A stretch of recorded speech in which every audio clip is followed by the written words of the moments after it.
to the show. I'm Phil Vischer. I'm here with Christian Taylor. Hey, you scared me. Hi, Christian. Hi. What color is that? Vomit green. No, it's not vomit. No, I don't know. We were trying to decide how this looked on camera. lime. If that was vomit, you'd have to be drinking antifreeze or something. Yeah, it's That's too. true. It kind of looks like an antifreeze. Antifreeze green. It's lime-ish, but it is kind of antifreeze. Okay, and Skye, Jethani. Hola. You're blue. I'm You're kind of blue. a gray-blue Interesting. sweater thing. Because it's getting cold. It is cold, but it's a beautiful day, though. It is not cold today. It is beautiful. Like November 9th, and it's like, I don't know, 70 out there. No, it's not. It's feels in the like 50s, but it's sunny. Well, it feels like it. It's so bright and sunny. Who raked leaves this weekend? I blew them. Like You blew them? I blew them. Okay. You're pointing to your mouth. I know, because I went like this. I'm not raking you. Wow. Just Did you rake disappeared. leaves? I did not. Okay. Did you? Well, here's the deal. In my area, I live in unincorporated DuPage Yes, you County. You need a vacuum And I to have vacuum 2 your acres, yard. 2.5 acres with a lot of trees. So we have a lot of leaves. I have a lawn sweeper that I pull behind my riding mower, which is fun. I feel like a farmer tilling the soil. It's stewardship. I'm stewarding the land, the creation covenant of Genesis 1. That's what I was doing on Saturday, picking up leaves. But they have the county hires a company to come by with a vacuum truck And suck it up? and suck up the leaves that you set out by the road. That's great. I wish we had that. But here's the deal. They only come by once. Oh. And they can't tell you exactly when they're going to come, except that it won't be sooner than A thief in the night. a certain date, which happened to be today. So today they could have come, but it could be another week. I don't know. But any leaves I didn't have out by this morning might just stay there forever. Well, what happens if they do come today and all of our leaves haven't really fallen? I know. I still have leaves that are up in trees. Yeah. I'm telling them, they're coming, so you need to get... This sounds like a biblical parable. And so, the what's the parable? of the leaf sweeper. Well, it's like the 10 virgins with the lamp Yeah, oil. yeah. Are you there's prepared? Jesus could have Are made a you parable prepared? out of this. For the leaf sucking truck. Right. Oh, that's very apocalyptic. Yeah. And then out of the pit came the leaf sucking truck. And the sheep leaves and the goat leaves We're separated? went in different... Are we acorns? Are the followers of Jesus acorns? And everyone else is a leaf. I like that. Let's go with it. Somebody said something. Isn't that amazing how people say things? Lily Van Lowe says, I haven't heard a voice request in a while for the opening song, and I miss it. Smiley face. Could Michael make a guest appearance? Michael, he's my favorite. Hello, I'm Michael. I'm in my minivan, and we're going to sing the theme song for Lily Van Lowe. Or Lily Van Lil, I'm not sure which. Hey, it's a podcast. What do you know? Hey, it's a podcast. Hey, we got video. Hey, it's a podcast. So lend it here. The Phil Vischer podcast starts right here. He has a hard time going low. That's the thing about falsetto voices. They don't go low well. We'll talk to Skye and Christian too. Hello, Christian. Hello, Phil. I'm not even going to talk to Skye because I know he won't respond kindly. We've got no guest, none here for you. Hey, it's a podcast, so lend it here. The Phil Vischer podcast starts right here. The Phil Vischer podcast starts right here. I just did 4 hours of veggie recording. So How'd it go? Pretty good. Pretty good. Sometimes it's the Netflix scripts, and sometimes they write one and they're in a hurry, so we record it, and then they realize they really don't like it at all, what they wrote, so they completely rewrite it, and we have to do it over again. So there are rules now. They're actually union rules. Yes, there are. Because this is union work, that if they've rewritten, I think more than 50% of the lines. A whole new job. It's a whole new job. And this is the first time that's happened. They actually went beyond, they actually threw out, as far as we could tell, the whole thing and started again. So, get paid twice. Michael is Yes. I think, my all-time favorite character of yours. The P's are close. Really? But I think Michael is my favorite. And I just want to say, if you people out there have never seen Michael's 10 best films of all time on YouTube, it is so worth the Google. How many, are there 10 episodes? Yeah.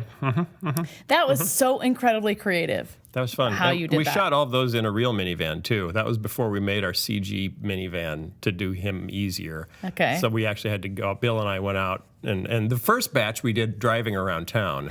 And then we did more. It's like, do we really need to be driving? Couldn't we just... So we went on top of the parking garage by the county center. Okay. So, because then out the windows you just see blue sky, so you can't tell you're not moving. Because if you're parked, and you see a tree, you're not actually driving Couldn't around. you just do green screen and put something in back there? Yeah, then we'd have to put a giant green screen around my minivan. But why So was it then such a after pain just to that- drive around? Because then you needed a crew of 3. Somebody to drive, somebody to do the camera, and Yeah. somebody to do Michael. Yeah. Okay. And Bill and I just wanted to get it done. We just needed to get it done. So I said, let's drive to the top of a parking deck where we can just see blue sky. And that's how we did. Were all next. of those ad-libbed, or did you have... No, they were scripted. They were. They were scripted. Yeah. Because it was pretty genius. Because basically what happens is they all lead back. Wait, you're hang gonna on. ruin it. They You're all gonna lead. ruin it. No, I'm listen, not no. going to ruin it. I'm not going to ruin it. Every single 10 best film of all times ends up going back to sound just like Star Wars. Well, I wasn't going to say the name. I was going to say one of your favorite Star Wars. particular ones. So Not Star Wars. some Space The Odyssey. Goonies. Anyway, it's so worth the listen. Okay, some Christians are extremely unhappy about Starbucks' new holiday Yeah, what cups. is this all about? If I recall last week on the show, I had a Starbucks cup. Yeah, you did. And it was red. And it was red. But not just red. yeah, it was. It's red ombre. Is that the right word? I think it's ombre. Ombre. No, I'm joking. That's Spanish. Ombre. Ombre. I say ombre when I'm being Spanish because I say it wrong. Hey, ombre. Which is that slight fade. It's a fade from one Okay. color to another. Excuse me, I have to cough. I'm back now. That's flembre. Flembre, thank you. You are so quick sometimes. Sometimes. He's on. This will be a good show. I don't even have to I have talk. good feeling 'cause about this. Skye is on. Probably because he's wearing a blue sweater. He came in today talking about James Bond and That's why. right. That's we, right. We have to revisit that Oh, we because we forgot didn't about get the that. answer. Yeah, we forgot about that. Stay on track. So every Stay on year, target. I'm the one that says that. every year, I'm trying to talk here. Every year, Starbucks does holiday cups, which have snowmen or little reindeer, scenes of sledding, Stars, ornaments. This year, the cup is just red. Well, that's communist. Clearly, it's a subtle statement in favor of a Soviet domination of coffee. Jeffrey Fields, Starbucks vice president of design, said it was meant to embrace, quote, the simplicity and the quietness of the holiday season. Because when I think about the American holidays, I think simplicity and quiet. Exactly. And red is not exactly the quiet color. It's usually what is accompanied with fire engines and Yeah, and blood. And blood, And blood. yes. It's for liberty and drawing blood from your enemies. Maybe what he's thinking is we want to try to encourage quietness and simplicity during the holiday season. And so we don't want to may muddle be. your vision Yeah. with all these different... Certainly possible. I think that's they're what he's being thinking. influenced by the Apple design ethic, the Johnny Ive kind Yeah. of simplicity. I don't know that Johnny austerity. Ive has ever done an ombre, though. Ombre. Well, they were adding their own little flair. But why is this such a problem? This is a huge problem for some people who feel that the plain red cups are oppressing Christians by insulting Christmas. Now, that's an thing I have editorial ever statement. That's not a heard. quote of anyone. That is the journalist editorializing a bit. But Andrea Williams of the UK-based organization Christian Concern. Now, why is someone from the UK up in arms That's a great question. about the cups in Starbucks in America? I think it's probably the same as the Starbucks. Do you think they're cups universal? But is Starbucks that big in the UK? It's big everywhere. Oh, it's big They're all about everywhere. the tea. No, Yeah, but they're big everywhere. I think they'd have a frappuccino. But the question is, why would somebody in the UK care about what's about Christmas as much as the people In in America. America? They don't celebrate Christmas in the UK? Well, they do, but it's not as sacred. I think it's just as cultural. Maybe it's more sacred. So Is ours sacred? I think What the do we fact know? that Starbucks I didn't even tell you what she said. Okay, Oh, I what'd didn't she even say? tell you What's what her name? Andrea? Andrea Williams of Christian Concern said. I think she talks like this. This is a denial of historical reality and the great Christian heritage behind the American dream. What? She's She British. did not say that. That has so benefited Starbucks. This also denies the hope of Jesus Christ and his story so powerfully at this time of year. Wait, stop. She's right. I forgot about that snowman at the manger scene. Stop. Read the last sentence, This please. also denies the hope of Jesus Christ and his story so powerfully at this time of year. There seems to be something missing from that quote. His story that is so told so powerfully. It just says his story so powerfully. So let me get this denies straight. it The powerfully. lack of ornaments and reindeers on Starbucks cups denies the hope of Jesus Christ. Yeah, But they're still red. seems to be what They've she's at least saying. acknowledged that there's something special about the holiday season How long by has making red been cups. associated with Christmas? Hey, did we ever talk about colors and church calendars? Yeah, we did. And then we were told got that we it were wrong. wrong Yeah, we got it wrong. about everything. So okay, I got a question for Andrea Williams then. Okay. If you're watching Andrea Williams, clearly if she that doesn't. is your real name, like Lucius Greaves. Anyway, I imagine there are probably quite a few commercial companies out there that don't do any special anything for Christmas or the holidays. I don't know, maybe does Goodyear Tires do example- anything? I'm sure they have a sale. But do they decorate in any way for They the put holiday bows season? on the tires. Do they really? Yeah. So that's okay? bows. Are they holiday bows or are they Christmas bows? And are they just red?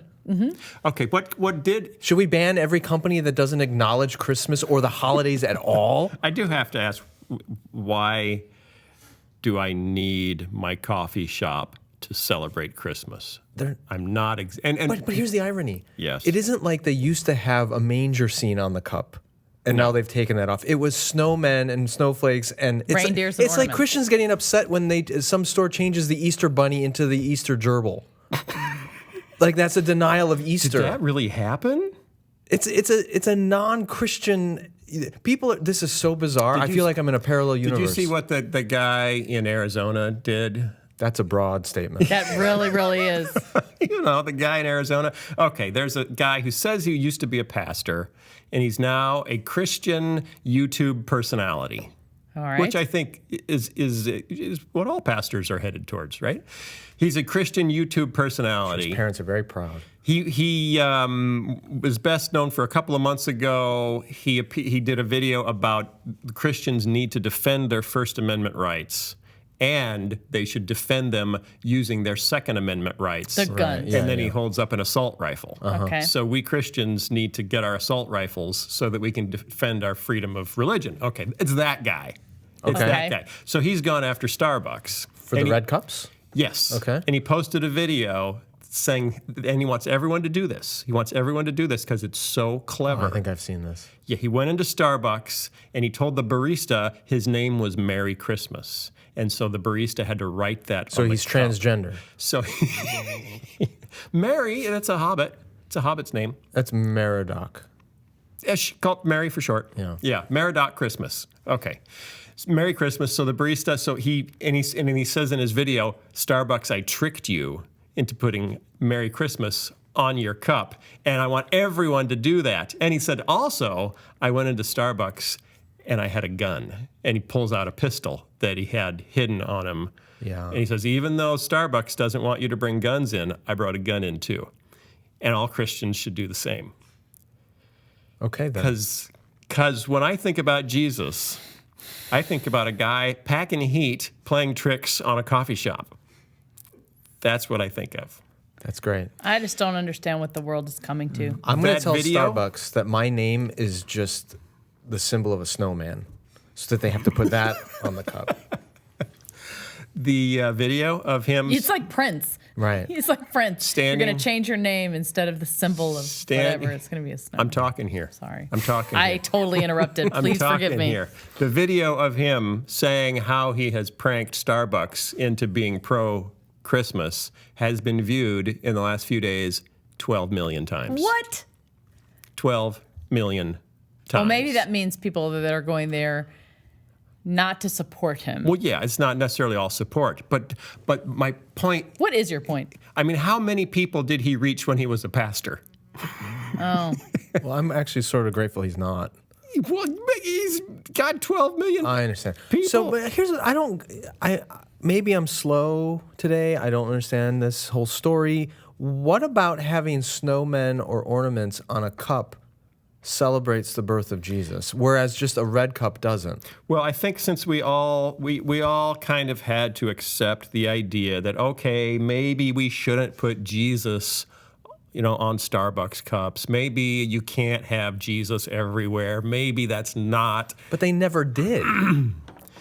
Well, it used to be that they had creches in department stores. Yeah, but this is Starbucks. No, Starbucks never did. Never had any. Starbucks, I'm not talking about the real Starbucks. I'm talking about Starbucks, the idea, which represents American consumerism.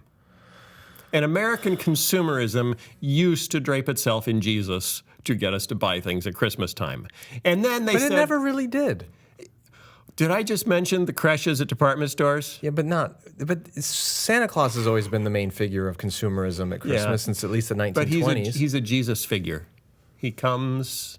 Maybe. What about this theory? Okay, what about this theory?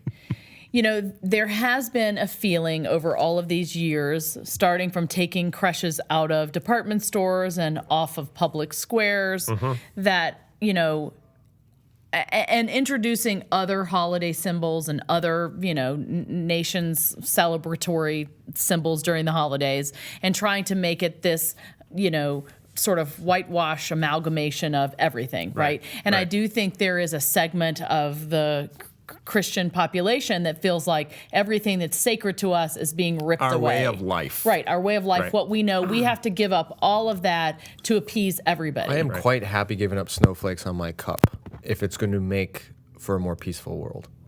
And here's my theory. Are snowflakes, harbingers of war? No. But here's my theory. I think that Starbucks is a global corporation. Yeah. They only want to print one cup. I think they only want to print one cup. And I think that there's an awful lot of not only the world, but even the United States where it doesn't snow during the holidays. And it's not central to what people experience. And so they just said, we're going to have a red cup because it can be universally used anywhere, anytime. But what happens in our imaginations when we begin to think we're being attacked because... I'm holding up my Starbucks plastic clear cup for the season. That has snow on it. Which is with snow, your urine sample. Which is snow. It's green tea, which is snow surrounding the Starbucks logo. Yeah. I'm not sure that's snow. What you just said... That could be cocaine. I have just thrown out the window. Oh, yes. It's the Christmas cocaine tradition at Starbucks. Can I ask you a question? Yes. Do you think there are a lot of people...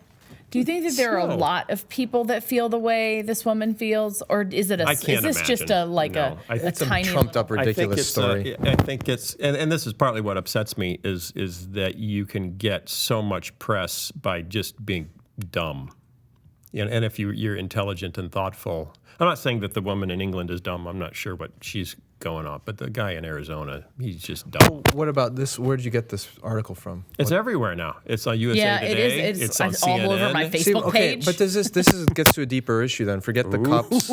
Skye found a deeper issue. Yay! Ring the bell. We need a deeper issue bell. It'd have to be a deep. I'll hit a gong.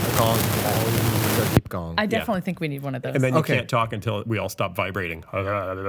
So the deeper issue is why then was this story picked up by so many news outlets? And is it because it seems preposterous? Well, not just that, but it fits the popular narrative that Christians are just out to protest everything. And there's certain. And they are. And there's certain. You're a Christian.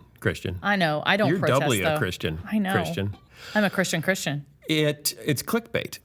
It is clickbait. It's clickbait. I don't wonder if anyone, if CNN has carried this on air because that's not clickbait. The kind of stories that work online are very different than the kind of stories that work on TV because you just want a headline that makes you say, "Are you kidding me?" And then you click on it. Like the headline I saw this morning that a female animal control agent in Florida by herself corralled a 12-foot alligator in a parking lot while several police officers stood at a distance and watched. See, that made me click. I couldn't help it. Was there a video? It was a picture. Oh. But it was fun to look at. And then these cats are doing the craziest things. I don't know if they all want to kill us. Yeah, I heard that too. That made me click on it. I didn't hear that. Yeah. Well, that's just a theory. Oh. Cats are wild and they have lion-like instincts. The argument is that probably cats want to kill you. They just know they're not big enough. But if they were bigger, they would kill you in a second. I don't doubt that. I don't either. But but they're solitary, so they don't work together. Because if they were wolf-like, Oh, we'd be done. we'd be dead. We'd all be over. dead. It'd be All like the- Planet of the Cats. Yeah, the cats would rise up and kill us. But so God knew what he was doing when he made house cats, because he gave them solitary instincts and a desire to kill us, but not enough strength to do it. See? Intelligent design. Okay. Anyway, moving on, though, we have a new way to solve this problem. Instead of The cat problem or the Starbucks the problem? Starbucks war on Christmas and Christianity. Instead of a boycott, it's a boycott. Do you know what a boycott is? Go and buy everything? You reward the retailers that line up with your values. Oh. There is a new Christian ministry. Do you know what? You're going to love the name of this ministry, Skye. Can I just say, I'm waiting. faith-driven consumer. Okay. .com. And Skye's theory is, yep, that's what they are. All right, hold on. Let's hold off on judgment. Christmas boycott to back Christian-friendly businesses, with 70% of quote-unquote faith consumers eager to shop at Christian-friendly stores. Where did that little tidbit come from? I'm just waiting for the punchline here of what constitutes a Christian-friendly store. Yeah, or a faith consumer. Is it different than a Christian? A faith consumer? A faith consumer. 70% of faith consumers. Well, that's like People who consume faith? You know this in the media. There's like Fox Faith, Like the Death Eaters? where they don't want to say Christian. It's just faith. Yeah, I know. Or faith is a yeah. surrogate. What faith are we right. talking about? Faith. Doesn't matter. Just faith. It's like Oprah It with means faith. it means Christian, because it says 70% of faith consumers are eager to shop at Christian-friendly stores. It doesn't even say faith-friendly stores. So we see So like through Hobby Lobby, Walmart, and Chick-fil-A. a new Is that what we're talking about? a new pre-Christmas campaign has opened to steer them to the right businesses and encourage other The firms right businesses, to really? encourage other firms through a boycott to be more welcoming. The organizers said that it wants companies to herald their rainbow of diversity, typically focused on minorities, to also include Christians and their values. For example, if a company hosts a gay pride day, then they should also allow Bible studies. So they're not rewarding companies that are anti-LGBT rights. No. They're They're rewarding saying companies that are also include pro. us too. Basically saying on your rainbow flag, give us a stripe. What would it be? A Jesus stripe. It's that baby blue that he always wears, Jesus' favorite color. When did that happen? When did In a someone decide painting that in 1950 that or all maybe Sunday 40, school curriculum would have Jesus in white in and baby blue? Yeah, yeah. It's not. It's unoffensive. It's not aggressive. It's not like those red Christmas cups that just say, "Happy hell." That's what they say. You take away the snowflakes, you're in hell. I'm sorry. Okay. Most companies are behind on the issue. This beverage is very hot. So they came up with a ranking system, 1 to 100. Okay. 1 to 100 on faith equality. They call it the Faith Equality Index. The FEI. Yes, the FEI. Top 7 companies. What number 1? Okay, let's stop. Top 5 and countdown. Okay. Top 5 countdown. Walmart is number 6, by the way. They didn't make the top 5, but they're darn close. Number 7 is Thrivent Financial, which is the Lutherans' financial wing.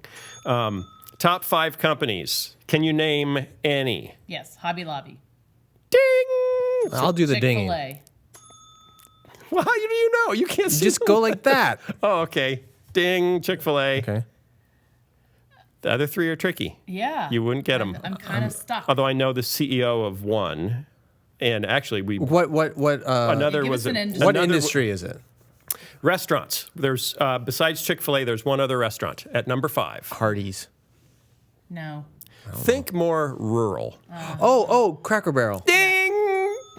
That was going to be what I Okay, said. Cracker Barrel number 5. Number 4 was a licensee, possibly the weirdest VeggieTales licensee we ever had. So they make some kind of toy item? No, it's a food item. They make McDonald's? No, they license VeggieTales. Oh, I got it. Tyson chicken. Tyson's Yeah, that's what I was Chicken. gonna say. Ding, ding, ding. Wait a minute. They made chicken in the shape of vegetables. Uh-huh. Yeah, I have. That's really perverse. I have a picture of it on my computer that I've saved. There's something forever. in Leviticus against The that. strangest thing we ever did. Tyson Chicken, number 4. Tyson Foods, number Okay. 4. Number 3 Christian owner, fairly well known, wrote a book about his testimony. You see his logo a lot on NASCAR days.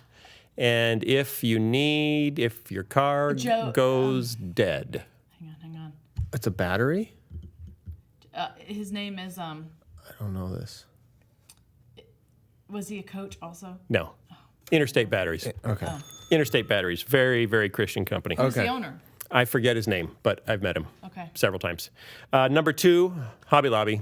We said that already. Number 1, Chick-fil-A. Chick-fil-A. Okay. So there you go. So in order, Chick-fil-A, Hobby Lobby, Interstate Batteries, Tyson Foods, and Cracker Barrel. Then Walmart. And what are the next 3? Thrivent Financial. They don't go to number 10. So they only go to number 7. 7 because it's biblical. It's biblical. Right. Only go to so 7. what makes these companies so Christian friendly? It doesn't say. And the bizarre thing is, this is a scale of 1 to 100. The top company, Chick-fil-A, only gets a 63. Think of how much more faith-friendly, apparently, they could be if they wanted to get a 100. So do all of those companies also celebrate all the other things, like LGBT rights? No, I don't think so. Then, well, that's what they're saying. They're saying... Well, they want to be faith-friendly, but the argument is to go after even the companies that are very faith-unfriendly and say, you're friendly to all those people. Why aren't we one of those people? But are they being unfriendly to Christians? If they won't let you have a Bible study. Well, yeah, that's what I mean. What's the criteria? Because I don't know. I go into... I think you're overthinking this. I go into a Target store, and I don't feel persecuted as a Christian for being there. But they donate money to Planned Parenthood. So they're not friendly to you. Ta-da! All right. So we have our faith equality index. So we know where to shop. We know to be mad at Starbucks because they've lost their what did they say where Starbucks is on the ranking? Snowflakes. No. Can I just say something? I don't want to be this kind of Christian. No, I really don't. I don't want to be the kind of Christian that says, I'm not drinking at your place because you didn't put snowflakes on your mug, or I'm only going to shop here because you're a Christian-owned company. Mm-hmm. That seems antithetical like that. To... You don't think that's how Jesus would live? I don't think he would live. I kind of wanted to bring back the what would Jesus do thing, even though it was corny. Where would Jesus shop? Well, not everything doesn't have to be sarcastic, Skye. I didn't say it did. You said that was sarcastic. Well, that's kind of what this I know, faith index thing is about. I pot calling the kettle black there, pal. I'm saying to really, like the guy with the gun and I took you, Starbucks, for Jesus. Okay, would Jesus do that? No.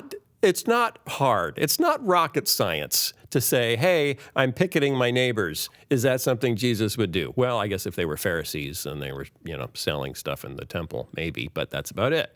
It's not. Yeah, but people come up with all kinds of rationale for religiously justifying bad behaviors and essentially arguing, yeah, Jesus would if he were in my situation. There's that. I often talk about this. If Jesus were in my situation, he would be packing heat. Exactly. People will say that. Really? Absolutely, yeah. Really? Yes. Wow. Oh, yeah, I've heard that argument. Okay. So I mention this regularly in some of the talks I do, but Scott McKnight, a friend of mine, he's an author, theologian, professor. For years and years, he taught at North Park University, and he used to do a Jesus class. And I think it was with his freshmen. At the beginning of the semester, he would give them an assessment. I think it was 24 questions asking what they think Jesus is like in all these kinds of different areas. I bet they thought he was all what? You bring it ahead of the punchline. And then later in the semester, he'd give them the same assessment, asking them to take their... What was that? Oh. She just unplugged her microphone. I didn't unplug it. It just fell out. How did you do that? There you go. Okay. What if it wasn't plugged in the whole time? So then later on in the semester, they take the same assessment again, 24 questions about themselves. And then for years and years, he would compare the two. And sure enough, everybody thinks Jesus is just like them. So if you're an extrovert, Jesus is an extrovert. If you're conservative or liberal politically, Jesus is liberal or conservative. On down the line. So we always find a way of making our view of Jesus conform to who we already are. It sounds like making God in our own image. That's exactly what it is. And so, yeah, when you say, what would Jesus do? That's a great sentiment until you realize that everything Jesus would do is what you think he would already do exactly what. Well, okay, how about what did Jesus do? Not what would he do. They didn't have guns 2,000 years ago, did they? No, but... Or red Starbucks cups. If you live by the sword, you'll die by the sword. Can I just ask you a quick question? Somewhat gun So equivalent. if that's true, and I believe it is true, that we sort of do make God in our own image and think that he is like we are, how can we get away from that, and how do we make sure that we don't do that? Well, that's an awfully practical question. It is a practical question. Well, a lot of it has to do... A friend of mine likes to say, when we read Scripture, there's a difference between seeing what you know and knowing what you see. And a lot of times we just don't study Scripture closely enough to realize the areas in which it is deeply challenging our assumptions. I'll give you one example. The parable of the prodigal son. You know the story about the son who goes off to a distant country and uses... Anyway, they took that parable and they brought it into wealthy cultures and asked people to read the story and then tell the story back from having heard it. And everyone in wealthy, industrialized countries, for the most part, overlook a significant detail in the story that other people in impoverished countries always notice, and that is they're asked the question, why did this young man end up feeding pigs in the slop and all that sort of stuff? And they said, well, because he squandered his wealth on That's wild what living. we Westerners say. That's what we Westerners say. In poorer countries, in developing countries, they also remember the detail that a famine occurred in the land, and that the circumstances he found himself in wouldn't lend himself to economic improvement. So there's a case where our cultural bias of personal responsibility overshadows our reading of Scripture to recognize there is also... Things that were beyond his control. Right, a circumstantial issue here. So we do that all the time when we engage Scripture. Another one, when we read about women, dress modestly, as one of the apostles says, we often think, well, that's referring to sexual modesty. It was talking about yoga pants. Right. Yeah. He was actually talking about economic modesty, saying don't show off your wealth in the way you wear your clothing because it shames poor people in the church. But our culture, over-sexualized, immediately assumes that's what modesty means, whereas in an impoverished country, it's about wealth. So it's about expensive yoga pants. Right. It's about Lululemon yoga pants. So anyway, my whole point in all that is if you really want to start frankly being challenged and uncomfortable by what you read in Scripture, you need to be much more careful in how you read Scripture. Well, if we're blind to our bias, you need to be around people who have other biases. You need diversity in the church. You need to engage with scholars and biblical teachers and others from other cultural backgrounds, because that's when you realize your own biases, which is why travel is so useful and getting engaged with Christians from other settings and places. It's why reading across Christian traditions is important, so that if you're in an evangelical tradition and you read a Roman Catholic, you're going to see things that, I hadn't even thought about that before, and vice versa. But when you stay in your little itty-bitty silo where you have your own ideas reaffirmed over and over and over again, well, of course Jesus is an American Republican who carries a gun and would never go to Starbucks. But what if everything I need to know is already in my Facebook newsfeed? There you go. That's the silo. Then, but Facebook covers the world. No, it doesn't. Well, you self-select the people you want to hear from on Facebook. I know. I really appreciate that thoughtful answer, because I think, I will. That's why I'm actually on this podcast, quite frankly. It's because, I learned so much by being challenged by you guys to think differently. And I don't want to remake God in my own image, or I do want to understand more about what he's like, but I realize I'm pretty blind. In your image, he would be both bright and sparkly. He would. That's true. He would have lots of positive energy. Thank you. Okay, speaking of challenging, we have a challenge for Skye. Thrown out by a listener based on last week's like in the hot seat today. Podcast. Skye is in the hot seat. Question for Skye from John Fitch. Totally unfair question for Skye Jethani. That's a great way to start. That's a good way to start. Yeah. All my questions start that way. I'll give an unfair response. On the topic of Christian values, if America, and this is an extreme example for the purpose of making a point, if America was to completely shed its Christian values and simply abide by what the law and the majority opinion pronounces, should Christians simply accept a scenario where enough votes were gathered to establish law that made it legal to harvest fetuses, 8-month-old fetuses, so that their organs and tissue could be used to heal existing children. Would you be okay with such legislation and simply say, well, 2 more weeks and that fetus would have been human, but the law is the law, if you would not be okay with the mass harvesting of children's body parts? And I'm going to assume that you're not okay, but I'll let you speak for yourself. How would you justify, without some basis for claiming that individual life is sacred, something definitely impossible to prove scientifically? Oh, okay. Take that. I think this is in reference to our conversation last week. Yes, on Christian values and whether we needed to favor Christian values over other value systems. So, as a country, to the brief response to his question is, of course not. I would never. Of course not. What? I would never just go along with and agree with a law that said you can harvest 8-month-old So babies. there could be laws that you feel would be immoral. Absolutely, there are laws that are immoral. No, this is hypothetical. Okay, well, there could be laws. there could be in and America. there are. Okay, there could be and there are. The issue is not should we advocate for Christian values, it's how do we advocate for Christian values. And this is what I think a lot of Christians don't grasp, at least the way it's communicated in popular culture. Your brother's talked about this on the podcast. Law is way downstream from culture. So when you see gay marriage legalized or abortion legalized, or you name your law that you may disagree with, when that becomes law, it's only because the culture has changed 100 miles upstream. right. And the law is a way downstream issue. But what happens is you can mobilize a lot of Christians to fight laws or to fight policy or to fight court orders or to fight politicians. And at that point, the battle is usually already lost. When you look at all the great Christian reform movements, at least in American history, they weren't movements that ultimately occurred in a courtroom or a legislative body. They were movements that occurred in popular culture and popular opinion, whether it was abolitionist movement or women's rights or the civil rights movement. And they ultimately manifested themselves in legal transformation, but that was way downstream. So I'm not saying it's wrong for Christians to be engaged on the legal front when it comes to issues like abortion, but you have to realize if that is ever going to truly change in our culture, you need to be way upstream in changing the cultural values that led to the legalization of abortion and the economic issues. And how do you change cultural values? Well, that's where we can take a page from a whole lot of other groups that have been far more successful. You would not have legal gay marriage in the United States if you didn't have decades of positive exposure to gay people through the media. Right. So that's where I think our tactics are flawed. And ultimately, you can't simply go to the country and say, you must institute Christian value systems in your laws.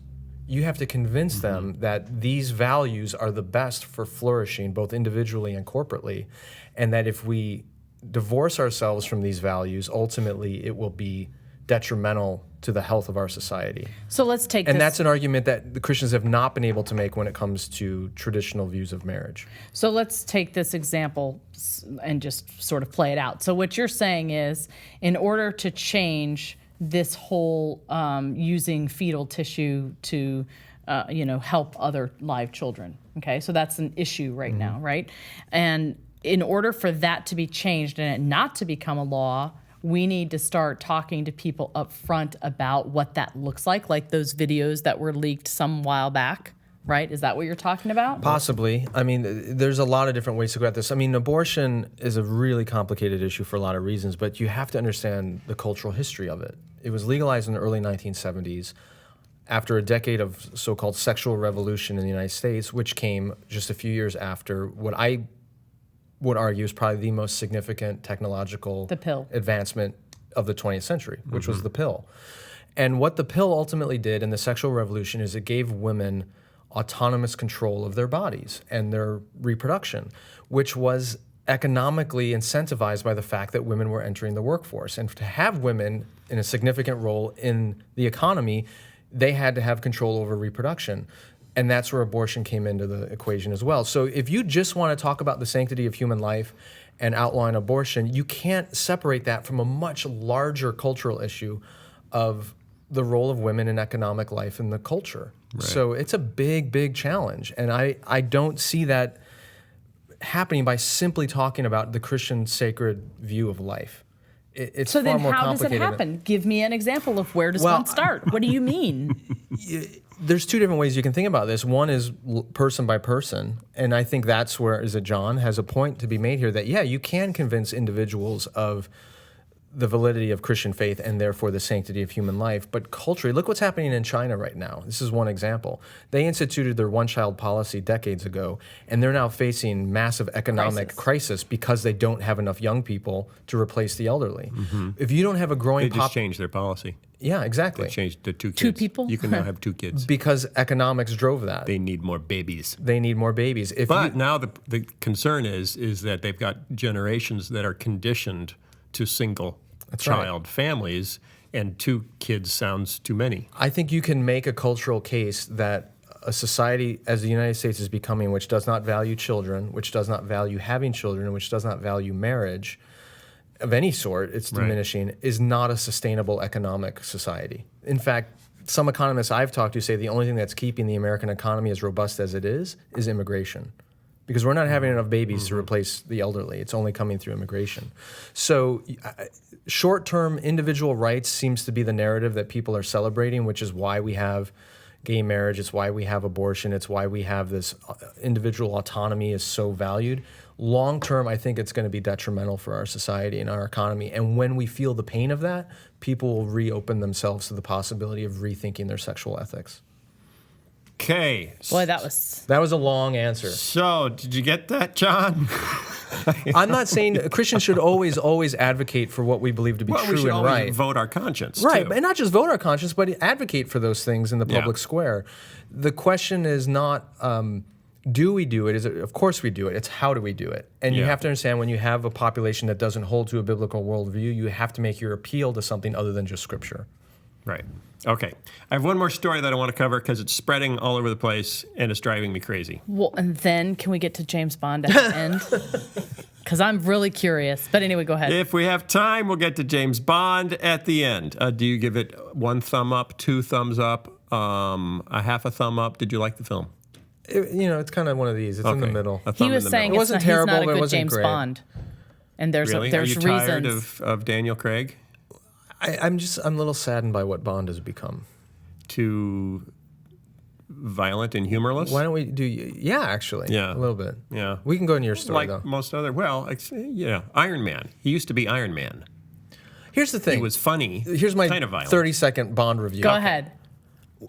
When I was a kid, there were bad James Bond movies, some really bad ones, a lot of good ones, but you go all the way back to Sean Connery in 1962, Dr. No, and on through the 80s and even in the 90s. And Bond movies, they were massive action, they were big set pieces, all that, and there was, the gadgets and the women and whatever, but there was always a wink to it. There was a fun factor. As Bond was engaged in his unbelievable missions, there was a sense that on a weird level, he was enjoying it. And the Daniel Craig movies, they're really well done movies for the most part, but it's like he hates being there. It's so action packed and it's so physical and so much drudgery that it's not fun anymore. And you're just exhausted by the end of it. And you're like, he didn't have fun doing it. I didn't have fun watching it. And that's the part that's missing for me is that charming wink in the eye. I do like that charming wink in the eye. Need the charming, like Bob the Tomato. He should be the next Bond. Clearly. Okay. Headlines spreading all over the place, driving me crazy. Here's the headline, The Daily Beast. Okay, headline in The Daily Beast, religious kids are jerks. Here's the headline in Forbes magazine, religion makes children more selfish. Here's the headline in The Economist, do religious people love their neighbors less than atheists do? Wow. Here's the way one Twitter post summed it up. Religious children are less altruistic than atheists. Now, let me just ask you, is this one story that all these different newspaper outlets have picked up and then put their twist on? One study. Oh, it's This a is study. a study that's being summarized by lots of different journalists. Okay. And those are the ways they're summarizing it. Is this a Barna study? No, this is a study led by a researcher at the University of Chicago, Okay. a neuroscientist Okay. who specializes in the neuroscience of empathy, justice, and altruism. Interesting. Yes. So, Across all countries, parents in religious households reported that their children expressed more empathy and sensitivity for justice in everyday life than non-religious parents. However, religiousness was inversely predictive of children's altruism. In other words, the more religious the household was, the less altruistic the children were. And religiousness was positively correlated with punitive tendencies. Together, these results reveal the similarity across countries in how religion negatively influences children's altruism, challenging the view that religiosity facilitates pro-social behavior. Now, here's a quote from the guy who did the study, the University of Chicago guy. Together, and he's French. He's from France. Together, these results reveal the similarity across countries of how religion negatively influences children's altruism. They challenge the view that religiosity facilitates pro-social behavior and call into question whether religion is vital for moral development, suggesting the secularization of moral discourse does not reduce human kindness. In fact, it does just the opposite. No, Richard Dawkins must love this one. Everybody on that side loves this one. So he actually what concludes... religion are we talking about, though? Any religion. I'll get to the study. Okay. His conclusion, the final statement that he draws for all of this, the secularization of moral discourse. I was talking about morals with no reference to God, holy books, anything. Not only does it not reduce human kindness, in fact, it does the opposite. It increases human kindness. Okay, so what's the study that he did to draw that conclusion? That's a pretty big conclusion. Big one. Big. If we take God out of the conversation, we'll actually become more moral, not less. Can't this... I mean, you can examine cultures that are atheistic cultures. There's been a number of them in the last 100 years. That's not what he did. I know it isn't. That's not what he did. So he assembled 1,000 kids from 6 different countries, I think. They didn't pull them together. They actually went to one school in America, one school in Canada, one school in Jordan, one school in Turkey, and one school in China. And one school? Yes, one school. That's not a very diverse... In fact, the school in America was in Chicago, which happens to be where the study, it was the University of Chicago study. So they picked a school in Chicago, and they selected 200 kids. It wasn't voluntary, and it wasn't a scientific randomized selection. They recruited 200 kids from a school in Chicago, 200 kids from a school in Toronto, and then 200 kids each from 2 schools in the Middle East, which would be Muslim heavy, and then a school in China, in a big city in China. Mm-hmm. And then they gave them a test, and here's the test. They showed each kid 30 stickers. Okay. How old are these kids? 5 through 12. Okay. Showed them 30 stickers and said, you can pick the 10 stickers that you like the best.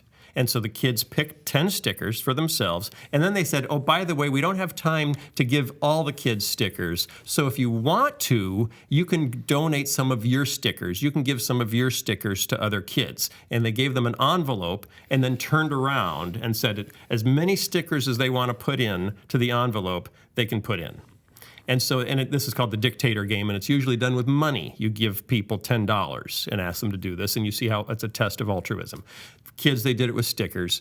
And their conclusion is, and then they divided the kids into Muslim, Christian, and other, non-religious. There weren't enough Hindu or Buddhist kids, and why you couldn't find Buddhist kids in China, I have no idea. And they didn't go to India, which is where 98% of Hindus live. So they couldn't do those religions. But the non-religious kids gave an average of 4.3 stickers away. The Christian kids gave an average of 3.5, and the Muslim kids gave an average of 3 stickers away, which led them to the conclusion that growing up religious reduces your generosity. I think it's pretty definitive. I'm convinced. That's the whole study? And then there was one other thing, that's half of the study. Okay. The other half of the study was they showed the kids animated clips of vegetables. Kids being mean to other kids. okay, pushing them, knocking them off their bikes, and then asked them what punishment should that child have. Oh.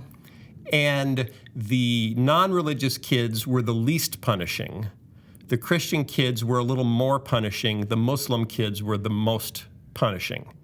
And so they've interpreted that as, and they actually say it, we believe this means the non-religious kids are more forgiving.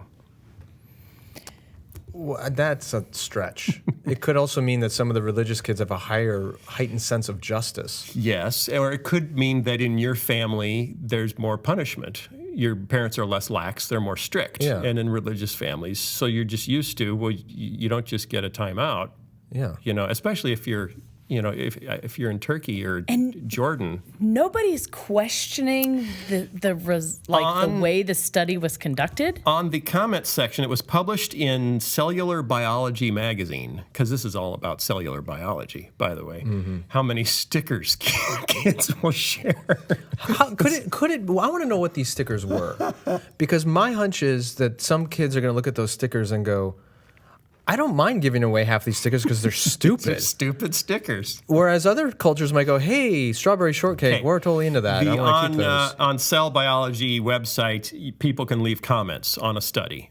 And this study is lighting up with comments, which when I last checked it were 100% negative towards the procedures of the study. So here's some comments. Where were these kids from? Non-religious kids in China are maybe more likely to share stickers than self-professed Christian kids in America. In other words, the definitive factor may not be religion, but culture. Could be culture. Right. Yes. What's the view on sharing in that city in China versus a view on sharing in that city in Jordan versus a bunch of upper-class kids in Toronto whose parents may be extremely pro-social and wealthy, and tell them to share everything.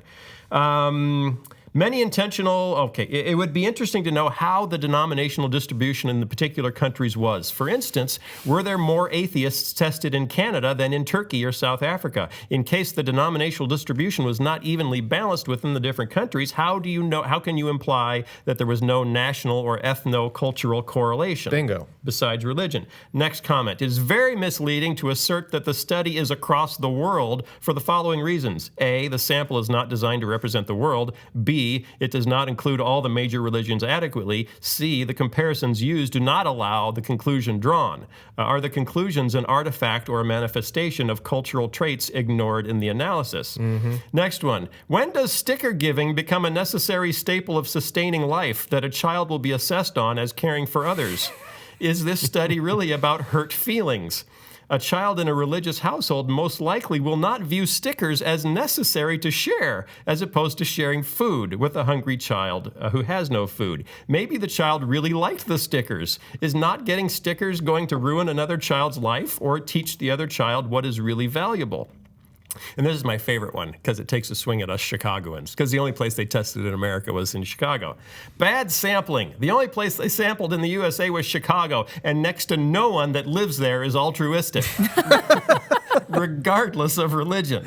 They needed a broader U.S. sample to be even close to accurate. Really surprised that they didn't use a sampling in the South, where many more truly religious people live and where the rate of altruism is much higher. Wow. Picking a place that is known for crime and poverty is really poor science. Okay, then. Okay, so obviously you can't go to, of the 1,000 kids, 300 were non-religious, quote unquote. 250 were Christian, and over 500 were Muslim. Well, then that's skewed. That is not what you would find in Chicago or Toronto. Right. And it's not what you would find in China at all. Right. So that seems to be more about different national cultures. Yeah, and the premise, I'm still struggling with the premise, and we've talked about this ad nauseum on the podcast, but there's no such thing as a non-religious person. Everyone has a religion. Right. It's just what is their faith in? Do you know how they knew if they were non-religious? Oh. If they didn't check that they were Christian, Muslim, Hindu, or Buddhist. Now, a study that compares the generosity of children across all kinds of different worldviews might be somewhat interesting if it was more thorough than this one had been. But to simply categorize them as religious or non-religious is incredibly ham-handed. It's not ham-fisted. Is that the word? Yeah, ham-fisted. It's not nuanced enough to determine anything else. It may not surprise you. The researcher at the University of Chicago is an atheist and is also promoting... So he was predisposed to his own results. He's a scientist. He would never do that. Although if you... He's trying to prove his own point. And he also has the world's largest collection of stickers. He feels they are of ultimate value. Than willingness to share your stickers. Well, so is anybody that matters in the scientific community criticizing his study? I haven't seen any. No, I haven't seen any critic. I think it's for most people, it's what they want to hear. And this is exactly what you want to It's hear. another case of why did it get picked up by so many news outlets? Yeah, because it's clickbait and it's reinforcing a narrative that. And you can put a headline on it. Right. I mean, the headline: The Economist: Do religious people love their neighbors less than atheists do? They didn't even say children. They generalized it to, and also atheists weren't a category that was singled out. It was Christian, Muslim, and non-religious. It wasn't atheists. There was no atheist because there aren't enough atheists that you could do the study from. Right. So the way the media has spun the story to get clickbait is what's more shocking to me. But I will tell you, if you're online in the comments section somewhere and you're trying to defend your faith or you're being attacked, somebody's going to pull out this study, in a heartbeat and say, well, we know religion actually makes kids worse. It's been proven. Well, it's virtually child abuse to raise your kid in Christian faith now. And it's bad for society, apparently.